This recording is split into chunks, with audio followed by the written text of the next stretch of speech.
तर खासदार संजय राऊतांनी नरकातला स्वर्ग या पुस्तकामध्ये केलेल्या दाव्यांनंतर भाजपचे नेते आक्रमक झालेत। संजय राऊतांना कुणी गांभीर्यानं घेत नाही, ते काय बोलतात हे कुणीच ऐकत नाही असं म्हणत मंत्री गिरीश महाजन यांनी राऊतांवर निशाणा साधलाय।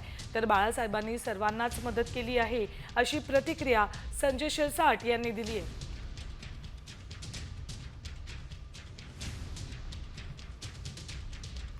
आता संजय राऊतांना किती महत्व द्यावं, त्यांच्या लिहिण्याला किती महत्व, त्यांच्या बोलण्याला किती महत्व द्यावं, आता त्यांचं कोणी ऐकायचं नाही, कोणी त्यांना सिरियसही घेत नाही।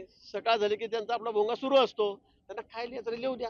युद्ध सुरू असताना संपूर्ण देश हा सेनेच्या पाठीशी उभा होता, मोदींच्या पाठीशी, अशा वेळेला ते म्हणतात मोदींनी राजीनामा द्यावा, अशा वेळेला ते म्हणतात अमित भाईंनी राजीनामा द्यावा। आता मला कळतच नाही, म्हणजे आता आपण त्या अतिरेक्यांशी लढावं का या देशांतर्गत अतिरेक्यांशी लढावं, हाही मोठा प्रश्न आहे।